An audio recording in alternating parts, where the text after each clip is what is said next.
Nous avons d'abord rencontré le ministre de la promotion, le ministre des droits de l'homme, le ministre des droits de l'homme, Maître Yacoubou Amadou, pour nous parler de comment il fait la promotion des femmes chez lui. Parce qu'effectivement, comme vous le constaterez dans l'entretien que nous vous proposerons tout de suite, depuis son passage à ce ministère, il y a des femmes qui se retrouvent à des postes de décision, hein, chef division, l'attaché de cabinet, la conseillère en communication. Les femmes ne sont plus que secrétaires. Bon, ça se fait encore ailleurs aussi, hein, ça ne se fait pas exclusivement que là-bas, mais partager les expériences en matière de promotion de la femme, que ce ne soit plus des mots, mais que ce soit vraiment des actes concrets que l'on pose. Suivez donc cet entretien que nous avons réalisé avec le ministre des Droits de l'Homme, Yacoubou Amadou. Le 8 mars, c'est la journée de la femme. Et le Bala, pour cette célébration, a choisi de faire les choses autrement, de rencontrer des acteurs qui, sur le terrain, posent des actes qui vont concrètement, effectivement, dans le sens de la promotion de la femme. Donc, partager les bonnes pratiques, partager les expériences. Et nous avons rencontré pour vous Maître Yacoubou Amadou, qui est ministre des Droits de l'Homme du Togo. Il a en charge la promotion des droits humains à grande tâche, dont les droits de la femme, les droits des enfants, les droits de l'homme. Donc, monsieur le ministre, quand on parle de promotion de la femme, qu'est-ce que cela vous inspire à vous particulièrement? Il suffit de prendre l'expression et de la décortiquer. Lorsqu'on parle de promotion, de quoi s'agit-il? On veut parler d'évolution, de la mise en valeur de la femme. Et la femme, c'est qui? La femme, c'est l'espèce humaine du genre féminin. Et donc, faire la promotion de la femme, c'est faire en sorte que l'être humain de sexe féminin soit mis en valeur. Aujourd'hui, vous savez que partout dans les thématiques, dans tous les actes que le gouvernement pose, on nous demande de faire en sorte que l'équité des gens soit respectée. Et donc, le ministère qui est en charge des droits de l'homme doit faire en sorte que les droits de la gente féminine soient respectés et que la femme soit considérée au même titre que l'homme. Alors, monsieur le ministre, qu'est-ce que vous faites concrètement et particulièrement vous à votre niveau pour la promotion de la femme? Parce qu'on a eu dire que depuis que vous avez pris la tête de ce ministère, on retrouve des femmes par mérite à la tête de différents services. Le ministère des droits de l'homme aujourd'hui au Togo a plusieurs femmes en son sein.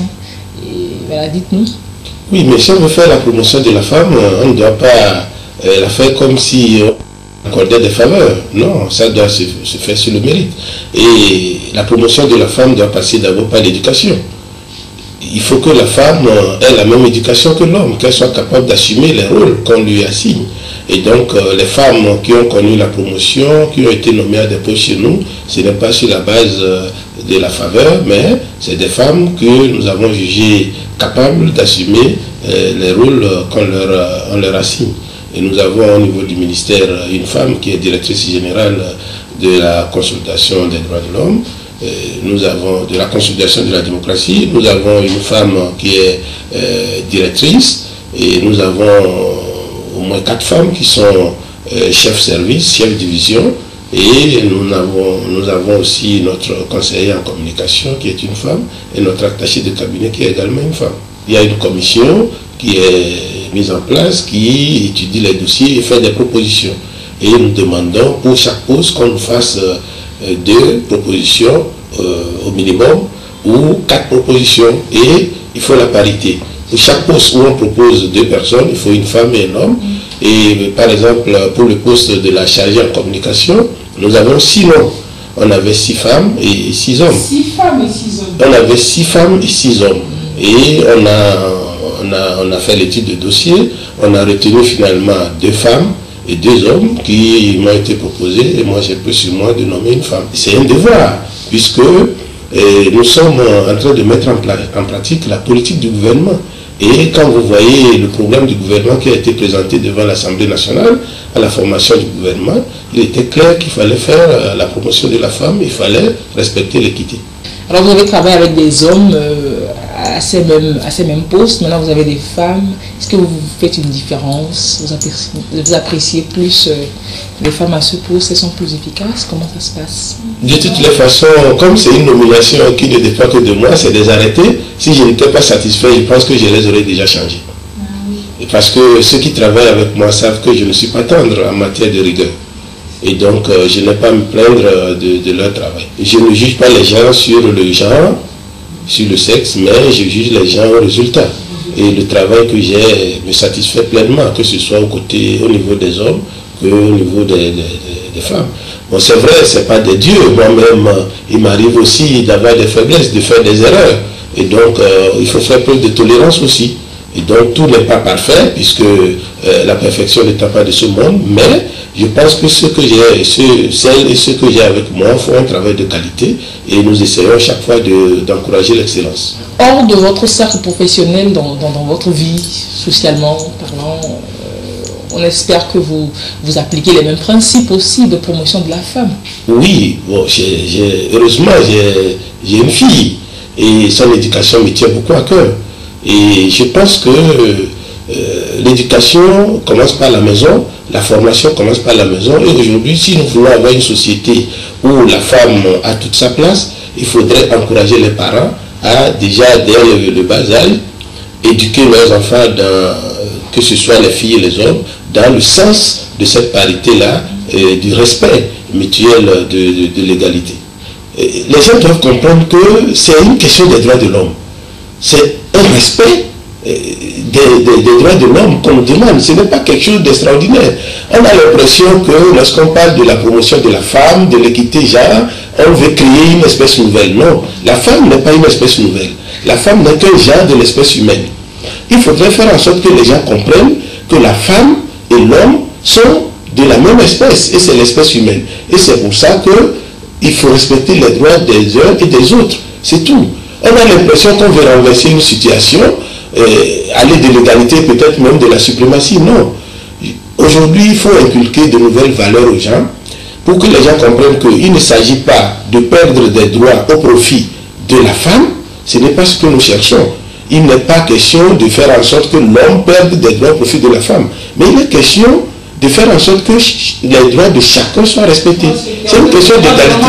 C'est le droit de l'homme. C'est juste parce qu'il y a une partie qui était lésée qu'on est revenu dessus, spécifier que non, pour cette espèce, c'est le même droit que l'autre aussi. Non, est-ce que c'est... Pour cette espèce, pour ce même genre, c'est le même droit. Est-ce que c'est lésé? Vous voyez, il y a les pesanteurs, parfois culturels, qui ont fait qu'on a une vision biaisée des choses. Maintenant, il faut rétablir l'équilibre, c'est tout. Si nous parlons de léser, les gens vont chercher peut-être à se faire payer ce qu'ils ont perdu ou à rendre compte. Il faut surtout éviter que les gens s'érigent en syndicalistes de la cause de la femme. Et ça serait dangereux. On risque de ne pas avoir les résultats escomptés. Si on présente... Quand vous dites syndicaliste, il ne faut pas faire en sorte que les gens se comportent comme s'ils étaient là pour réclamer des dommages intérêts ou des préjudices causés à la femme. Non. C'est un peu ça, non? Oui, justement, ça risque de biaiser le débat. Puisque si c'est des dommages intérêts, ça veut dire qu'on aura deux parties au procès. Ceux qui vont chercher à gagner et chacun de son côté. Et ça ne serait pas bien pour la cause de la femme elle-même. Aujourd'hui, quels sont ceux qui défendent le mieux la cause de la femme? Mais c'est les hommes. C'est aussi les hommes. Oui, la plupart c'est les hommes. Et donc vous devez comprendre que c'est un travail que nous devons faire ensemble. C'est pour ça qu'il faut mettre la promotion de la femme sous la bannière de la promotion des droits de l'homme. Tout simplement. Si on considère la chose comme la promotion des droits de l'homme, ça serait plus aisé. Les hommes se sentiront à l'aise de lutter pour la promotion de la femme, tout comme les femmes se sentiront à l'aise de lutter pour la promotion de la femme et de l'homme. Mais si on pense que c'est la promotion de la femme qu'on doit faire exclusivement par rapport à l'homme, mais les hommes ne vont pas atteindre à un niveau que les femmes les rattrapent pour qu'ils avancent ensemble. C'est aussi cela qui a été fait et qui a faussé peut-être les débats. Est-ce que quelqu'un a fait spécifiquement la promotion de l'homme? Il a fallu quand même que l'on instaure, qu'on sorte des textes pour demander à ce que pour des postes, on ait égalité, on ait parité, pour qu'on avance vers là. Oui, justement, c'est pour ça que nous parlons de la promotion des droits de l'homme. C'est des comportements que les gens avaient sans même savoir qu'ils faisaient du mal.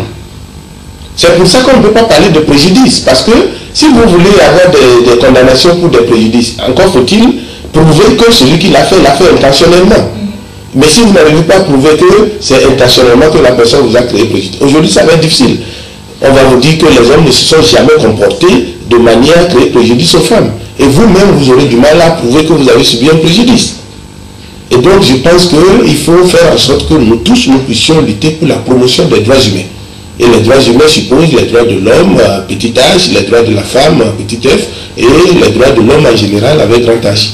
Nous, on vous aime bien. C'est vous qui vous battez entre vous. C'est nous qui faisons la promotion de la femme en réalité. Oui. Mais c'est nous qui faisons votre promotion. On a l'impression que c'est la femme qui étouffe la femme. Nous, on aime bien vous voir à des postes, on aime bien faire votre promotion dans tous les sens. Les nombres de femmes à sortir, c'est beaucoup plus les femmes qui jugent les autres femmes. Vous savez, on a créé le H-Proul. Il y a 2 femmes contre un homme. Est-ce que ce n'est pas la promotion de la femme? Le chef de l'État y tenait. Le gouvernement a joué le rôle. Et on a nommé une commission, le Haut Commissariat à la réconciliation et au renforcement de l'unité nationale est composé de 3 membres, donc 2 femmes. La présidente, c'est une femme. Est-ce que ce n'est pas ça la promotion du genre? Donc, c'est vous dire que nous nous battons pour la promotion du genre, pour l'égalité des genres. Mais c'est à vous-même aussi de nous aider à vous aider. Avec vos collègues du gouvernement. Vos collègues femmes du gouvernement. Oui, mais c'est des membres du gouvernement à part entière, donc il n'y a pas de complexe. Les dossiers sont traités de façon égalitaire. Quand un homme présente un dossier, les discussions se font comme lorsqu'une femme aussi présente un dossier. Il n'y a pas de sentiment à faire. Comment ça se passe en conseil des ministres avec les femmes? Est-ce que vous les laissez parler aussi? Est-ce qu'elles défendent leur cause? Alors vous les hommes, puisque vous êtes là-bas majoritaire, vous les intimidez? Non, le gouvernement défend la cause de tout le monde. Et donc il n'y a pas de bataille rangée d'un cas contre un autre. Non, c'est des dossiers qui sont étudiés et il y a des observations. Lorsque c'est pertinent, c'est retenu. Alors, que devrait-on faire à chaque 8 mars? Chaque journée de la femme, qu'est-ce que vous pensez qu'on doit faire? Au fait, ce n'est pas le 8 mars. Hein. La femme se célèbre tous les jours que Dieu fait. Oui. Donc peut-être c'est une date symbolique, mais la femme doit se demander qu'est-ce que j'ai fait pour me mettre en valeur et qu'est-ce que je dois faire pour continuer à me mettre en valeur. Je pense que c'est essentiel. Mais ne pas poser le problème sous le plan d'une suprématie ou de l'infériorité par rapport à qui que ce soit. La femme doit être égale à elle-même d'abord. Et la femme doit savoir qu'elle est la mère de l'homme. Ça, c'est fondamental. Dieu, en créant le monde, en créant les hommes, a fait l'homme comme un brouillon et a utilisé la femme comme le produit fini. Et donc, vous êtes plus raffinés que nous. Vous devez nous aider à faire en sorte que le monde soit joli et vivable. Quel message vous auriez pour la femme togolaise pour ce 8 mars? Qu'elles sont superbes. Et que la femme togolaise est une femme de qualité, une femme de valeur. Et nous les aimons bien. Et nous voulons qu'elle nous aide à faire du Togo l'ordre de l'humanité. Alors merci Monsieur le Ministre de nous avoir accueillis chez vous, de nous avoir parlé de la femme et toutes les femmes donc de votre ministère et du Togo. Par ma voix, c'est sûr, vous disent merci pour le travail que vous faites pour leur promotion. Continuez dans ce sens, faites plus encore. Merci et puis à très bientôt. Voilà, nous continuons à partager les expériences, les bonnes pratiques en matière de promotion de femmes. Aujourd'hui, la nouvelle vision dans la promotion de la femme consiste à lui donner beaucoup plus de pouvoir pour qu'elle puisse décider elle-même financièrement, voilà, et socialement, voilà. Et nous recevons sur le plateau les dames du Zonta Club. Nous avons Madame Fine Misso, qui est présidente du Zonta Club. Vous êtes présidente sortante donc. Bonjour et bienvenue sur notre plateau, Madame Misso. Merci beaucoup. Et Madame Afi Balo, qui est la présidente actuelle du Zonta Club. Quel club du Zonta? Club Lomé. Ok. Bon, je pensais que vous avez plus d'un club, quoi. Oui, 2. Oui. Club Lomé Doyen. Ok, Lomé Doyen, super. Bon, vous êtes la présidente. Et à chaque... c'est pas qu'aux journées de la femme, mais à chaque journée de la femme, vous faites des activités précises, mais au-delà, vos actions vont toujours dans le sens de l'accompagnement de la jeune fille, de l'accompagnement de la femme. Commencez par nous dire, Madame la Présidente, Madame Balo, donc, est-ce que c'est que le Zonta Club? Voilà, le Zonta Club, c'est une organisation internationale qui regroupe les femmes et les hommes responsables et volontaires, bien sûr. Il y a les hommes aussi? Oui, oui. Alors, tu pensais que le Zonta, c'était un club de service des femmes? S'engage à œuvrer pour l'avancement du statut de la femme partout dans le monde entier. Ok, ok. Mais d'où, est-ce qu'il y a une histoire d'où vient donc cet engagement des femmes, l'engagement des femmes pour la cause sociale? Pour revenir à l'origine de Zonta, je dirais que Zonta est fondé à Buffalo, une ville des États-Unis, en 1919. Et depuis lors, Zonta s'engage, se focalise surtout sur la condition, l'amélioration de la gente féminine. C'est cela. Et c'est ce que vous faites depuis lors. Et quand on parle de journée de la femme, de promotion de la femme, Madame Misso, qu'est-ce que cela vous inspire à vous? Qu'est-ce que cela vous dit? Merci beaucoup. Je vous en prie. Je salue le Zonta Club de Lomé, je salue le Zonta Millennium et puis les téléspectatrices et téléspectateurs. Le 8 mars, c'est la journée de la femme. On vient d'écouter Monsieur le ministre parler de l'autonomisation, l'amélioration de la condition féminine de la femme. Donc le Zonta a deux priorités qui sont la santé et l'éducation. Et qui parle éducation, parle de la femme parce que la femme c'est la vie. Et c'est la femme qui donne la vie. Sans la femme, ben, j'irai jusqu'à dire qu'il n'y aura pas d'éducation. C'est ça. C'est cela. Réalisant donc à l'entretien passé juste avant vous, avec l'entretien avec le ministre, il y a un téléspectateur qui réagit, dit la promotion de la femme se fait principalement par le vote et l'application des lois qui protègent la femme. Oui, on en parlera, on demandera au cours de l'entretien si vous avez il y a des aspects précis dans la législation que vous voudriez que l'on améliore pour la femme. Mais dites, vous, pour vos actions en faveur de la femme, on veut partager les bonnes pratiques en fait du Zonta en matière de cela. Qu'est-ce que vous faites concrètement pour la femme? Le Zonta Club a eu à relever des défis majeurs dans le domaine de l'éducation. Je veux parler de l'alphabétisation des femmes dans les marchés. Peut-être vous ne pouvez pas nous croire, mais nous étions partis au marché avec ardoise et craie à l'appui mais pour leur apprendre à écrire. Les femmes, le B à bas, écrire leur nom, savoir signer au moins, écrire le nom. Nous étions partis dans les marchés. Nous avons sillonné 6 marchés de la capitale.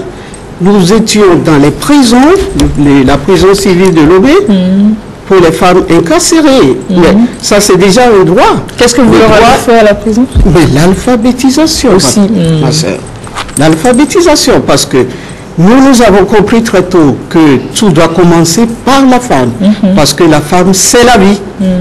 Et quand tu prends soin de la femme, tu prends soin de toute une nation. C'est cela. Voilà. Et au-delà de l'alphabétisation, vous posez des actions pour faire évoluer de manière pratique la condition de la femme au Togo? Oui, l'éducation, la santé. Mais il faut quand même un corps sain, un esprit sain, dans un corps sain. Donc, nous avons eu à construire des salles de classe à Devego. Voilà. Nous avons eu à construire là à Kara, parce que c'est pas seulement à Lomé que les Zonta. Bah oui, c'est pas Lomé qui a les femmes. Non, il y a c'est un peu partout. Bien sûr. Donc c'est pourquoi nous voulons saisir cette occasion pour nos projets, bien sûr. Parce qu'on roule sur nos fonds propres. En faisant des manifestations, des soirées de gala. Donc, les soirées de gala, c'est pas pour fêter, hein, c'est beaucoup plus pour lever de fonds, c'est pour appeler les fonds pour faire des actions. Oui. Et vous parliez tantôt de la rose. Elle est où la rose? La rose, on la voit là. Et pour la célébration de la femme, le 8 mars, vous avez l'habitude de vendre des roses. Dites-nous tout concernant cette activité-là. Cette rose que vous voyez fait partie du symbole Zonta. Vous le voyez tout en jaune. La couleur. Ça veut dire que c'est une couleur acajou or, une couleur éclatante. Et quand on parle de la rose, on parle de femme. Toute femme est une fleur. une fleur jaune avec un parfum qui vous enivre. Donc voilà notre rose jaune, c'est pour nos appels de fonds. Et comment cela se fait? Vous les vendez ces roses-là? On les vend. On les vend pour pouvoir venir en aide à nos sœurs par la santé, par l'alphabétisation. Et vous savez que maintenant, on parle de la violence faite aux femmes. Et si vous avez parlé de loi avec nos plaidoyers, ben, le Zonta Club a pu quand même faire une loi. Nous avons une loi maintenant, mais pour les mutilations génitales et puis tout ça. Bon, voilà. C'est en parlant de la violence faite aux femmes que quand même nous sommes arrivés à cette loi. Alors, la vente des roses spécifiquement pour le 8 mars a commencé depuis quand? Ça fait longtemps. Parce que j'ai eu dire que les fonds récoltés de la vente de ces roses sont utilisés, entre autres, pour financer l'éducation de jeunes filles dans un village sur la route de Palimé. Madame Balo? Non, la vente de la rose, je dirais, ça a commencé depuis la fondation du Zonta Club. Et comme Madame Missou vient de le dire, la femme, c'est la rose. Donc nous essayons à chaque événement de l'année, nous essayons de produire ces roses-là, les vendre pour drainer des fonds qui serviront donc à financer le projet. Voilà. Alors c'est des roses, c'est les cartes de roses ou c'est de vraies roses, c'est des fleurs, c'est des roses en fleurs ou en cartes? Ben, nous avons voulu cette fois-ci avoir une carte avec la rose pour permettre à toute personne qui achète de pouvoir regarder, de mettre ça sur un bureau, d'envoyer à des amis, parce que nous avons une toute petite phrase, une phrase que je tiens à vous lire. Femme, c'est vous qui tenez entre vos mains le salut du monde. Mais cette phrase ne peut pas passer inaperçue. On préférait la graver sur un support que l'on garderait chez soi et qu'on lirait plus souvent, qui nous interpellerait plus souvent. Que nous porterons même dans nos cœurs. Parce que en pensant à la femme rose, en pensant à la femme fleur, en regardant ça tous les jours, que ce soit sur un bureau, devant la télé, on peut mettre un peu partout, accroché à un mur, on se rappelle de cette femme-là qui porte la vie et qui est très utile. Et de l'engagement que l'on a envers la femme, et si on est femme, de l'engagement que l'on a envers l'humanité. Tout à fait. C'est cela. Tout à fait. Et donc, ce qui est intéressant, ça sera vendu, ces cartes encore le 8 mars prochain. On a choisi de vous recevoir pour en parler avant, parce qu'on était intéressé par ce à quoi servaient les fonds levés par la vente de ces cartons-là. Et j'en parlais tantôt. Vous financez l'éducation de jeunes filles. Vous soutenez certaines jeunes filles, c'est cela? Dites-nous.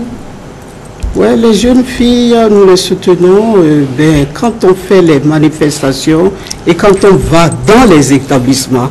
Par exemple, la dernière fois, on était au lycée de Bénédi pour faire la sensibilisation contre la violence faite aux femmes. Pas seulement aux femmes, mais aussi aux jeunes filles.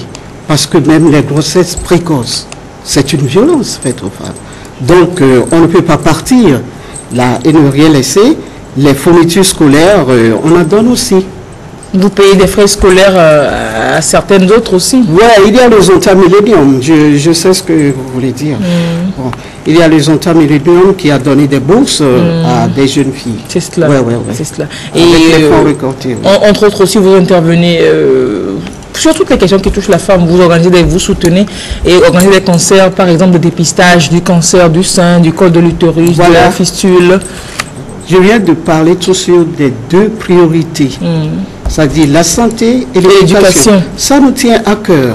Donc, la rénovation de la maternité de Melidjibé. C'est dans quel village? C'est dans la préfecture des Lacs. C'est dans les Lacs. Bon, ça a été rénové par le Zonta Club. Et nous avons équipé cette maternité parce que on ne veut quand même pas que la femme meure. En donnant la vie. en couche. C'est cela. Donc tout ça, ben, il nous faut nous roulons sur nos fonds propres. Justement, j'allais vous demander vos sources de financement. Ah. Comment vous faites, au-delà de vendre des cartons, peut-être une fois l'année, le 8 mars. Ce ne sont pas des cartons. Des cartes de vœux. Exact. Du parfum. Oui, c'est de l'art, et bien sûr. Oui. Au-delà d'en vendre une fois l'année, Ouais. peut-être, et d'organiser des dîners. Vous trouvez vous Mais pour réaliser tous ces projets nobles. c'est nos cotisations. Ça veut dire que dans le Zonta, en fait, notre devise, c'est tu donnes de ton temps, tu donnes de ton énergie, tu donnes de ton argent, Tu donnes ton cœur. ton cœur, tes mains, ta voix, pour aller vers l'autre. C'est cela. C'est ça notre devise.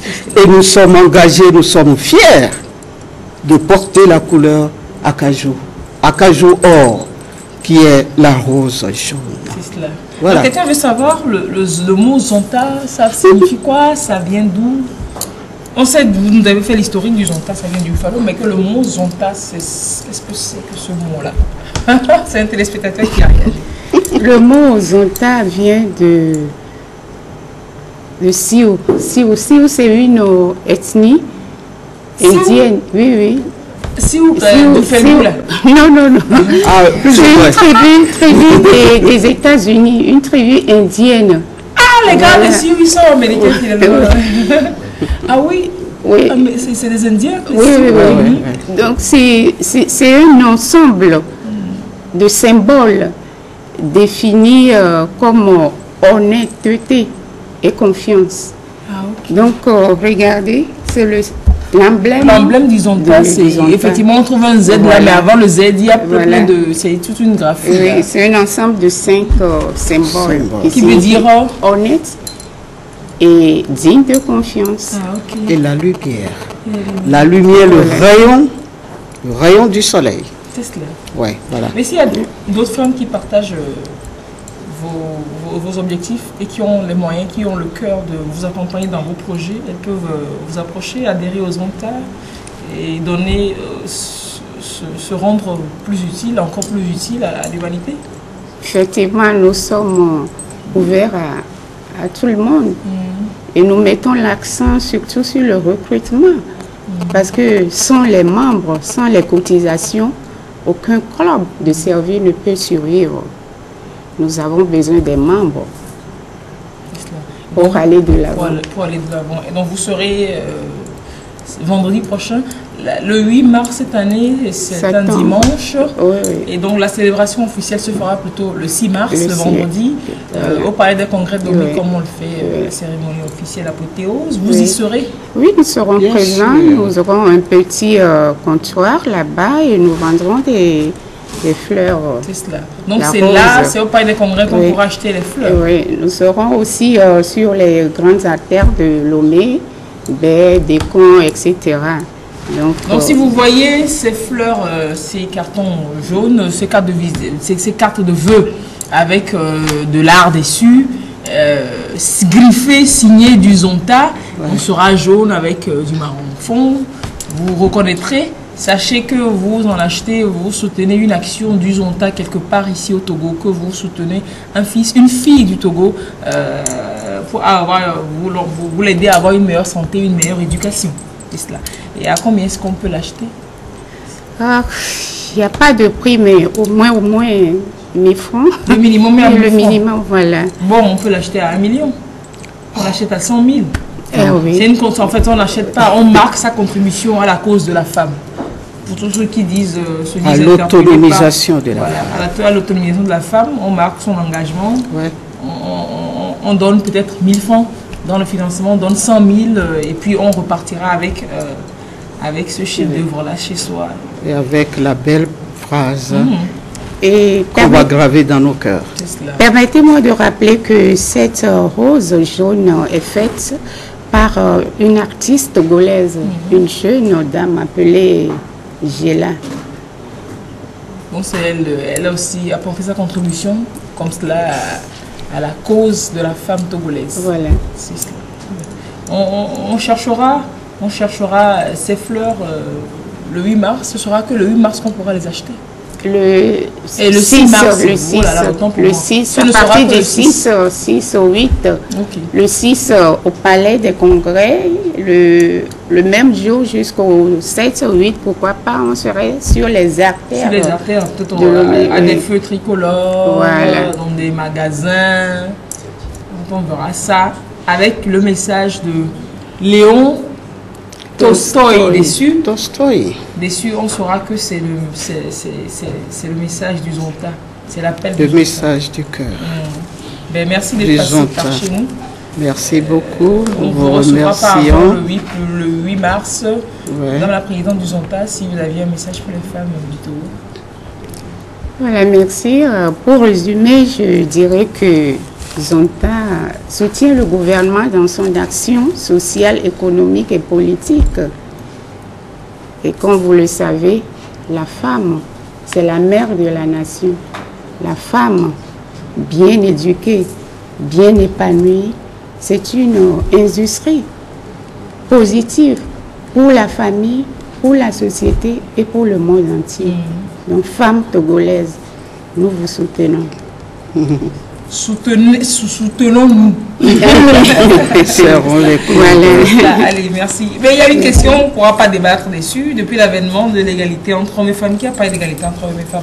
On constate beaucoup de divorces. Pensez-vous que les femmes aient bien compris ce concept dans les foyers? Sujet de dissertation, coefficient 5. On ramasse ça et copie dans 2 jours. Très bon travail. Avec diplôme. Avec diplôme, merci. Allez, merci mesdames. Et la photo à la fenêtre, là. Et puis nous, voilà, merci. continue. Très belle journée. On part Merci. avec nos roses. Hein. Oui, et très Ou belle bien on vous journée. laisse au mois 2. Ah ben, ce sera gentil déjà. Nous, on pourra... le message du cœur, oui. Monnaie. Yes. Oui, Bonnie, vous allez gérer ça derrière. Quand vous leur remettez la facture de leur passage, on leur remettra le reliquat. D'accord. Allez, vous pouvez prendre la photo. Merci beaucoup. Voilà, super.